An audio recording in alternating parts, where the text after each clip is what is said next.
आज हम देखेंगे चारगाफ्स रूल, जिसके ऊपर नीट एग्जाम में रेगुलरली क्वेश्चंस पूछे जाते हैं, न्यूमेरिकल्स पूछे जाते हैं।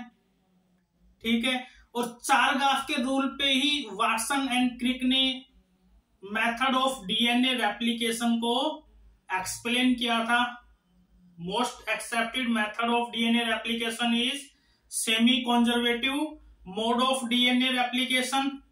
Okay, so first of all let us see about Chargaff's rule. लेकिन एक बात बहुत जरूरी है कि चारगाफ के रूल हमेशा अप्लीकेबल होते हैं only and only for double stranded DNA, not for single stranded DNA and RNA. RNA और सिंगल स्ट्रैंडेड डीएनए के लिए चारगाफ के रूल अप्लीकेबल नहीं है। सिर्फ डबल स्ट्रैंडेड डीएनए के केस में ही हम चारगाफ के रूल को फॉलो करते हैं। ओके, तो देखते हैं कि चारगाफ ने क्या क्या रूल दिए थे। तो फर्स्ट रूल जो कि बहुत सिंपल है, चारगाफ ने बताया था कि किसी भी गिवन डबल स्ट्रैंडेड डीएनए में जितनी अमाउंट में एडेनिन होगा उतनी ही अमाउंट में थायमीन होगा। इसका मतलब क्या कि concentration of adenine will be equal to concentration of thymine. Second rule में उसने बताया था कि amount of guanine will be equal to amount of cytosine. Third rule में चारगाफ ने बताया था कि किसी भी डीएनए में, गिवन डबल स्ट्रैंडेड डीएनए में जितना प्यूरिन होगा उतना ही पायरिमिडीन होगा। इसका मतलब क्या कि ratio of amount of purine will be equal to, or we can say that the ratio of amount of purine and pyrimidine will always constant। ये रेशियो हमेशा कांस्टेंट होगा किसी भी गिवन डबल स्ट्रैंडेड डीएनए में। ये चारगाफ ने बताया था।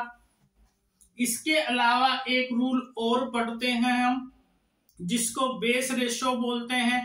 उसमें चारगाफ ने क्या बताया था कि किसी भी गिवन डबल स्ट्रैंडेड डीएनए में amount of adenine plus amount of thymine upon amount of guanine plus amount of cytosine, this ratio never will be constant. और इस रेशियो को हम बोलते हैं बेस रेशियो। बेस रेशियो कभी भी कांस्टेंट नहीं होता है। तो व्हाट इज, अब क्वेश्चन क्या पूछा जाता है कि what is the significance of base ratio. Base ratio से हमें क्या पता चलता है, क्यों जरूरत पड़ी बेस रेशियो कैलकुलेट करने की। तो अगर हमें बेस रेशियो पता है तो हम ये बता सकते हैं कि जो गिवन डीएनए है वो प्रोकैरियोट का है या यूकैरियोटिक ऑर्गेनिज्म का, और लोअर ऑर्गेनिज्म का है या फिर हायर ऑर्गेनिज्म का। कैसे? तो अगर बेस रेशियो मोर देन 1 होगा, अगर बेस रेशियो मोर देन 1 होगा तो जो गिवन डीएनए होगा वो हमारा होगा यूकैरियोटिक ऑर्गेनिज्म का। फॉर एग्जाम्पल, अगर हम बात करें ह्यूमन बींग्स की, तो ह्यूमन बींग्स के केस में जो बेस रेशियो है वो आता है हमारा 1.52। अगर हम बात करते हैं base ratio for prokaryotic organism, तो प्रोकैरियोट्स के लिए हमारा बेस रेशियो आता है, फॉर एग्जाम्पल अगर हम कैलकुलेट करते हैं ई कोलाई बैक्टीरिया का, तो हमारा बेस रेशियो आता है 0.97, नियर अबाउट 0.97 आता है।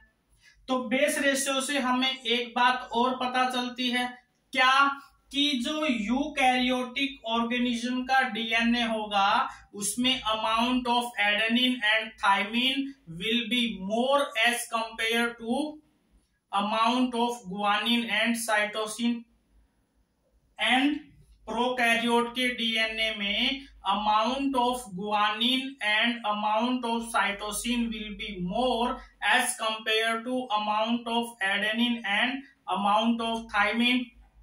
ओके, एक बात और पता चलती है कि अगर हमें प्रोकैरियोट का अगर गिवन डबल स्टैंडर्ड डीएनए की बात करें तो प्रोकैरियोट के डीएनए को ब्रेक करने के लिए हमें ज्यादा एनर्जी खर्च करनी पड़ेगी as compare to eukaryotic organism, क्योंकि प्रोकैरियोटिक ऑर्गेनिज्म में गुआनिन साइटोसिन ज्यादा है, तो गुआनिन और साइटोसिन के बीच में 3 हाइड्रोजन बॉन्ड होते हैं as compare to adenine and thymine जो कि 2 हाइड्रोजन बॉन्ड से कनेक्टेड होते हैं। इसीलिए नंबर ऑफ बॉन्ड्स ज्यादा ब्रेक करने पड़ेंगे प्रोकैरियोटिक डीएनए के, इसीलिए हमें ज्यादा एनर्जी खर्च करनी पड़ेगी। तो ये सारे सिग्निफिकेंस थे बेस रेशियो कैलकुलेट करने के लिए। चारगाफ के रूल पे न्यूमेरिकल सोल्व करेंगे हम नेक्स्ट वीडियो में। Okay, thank you.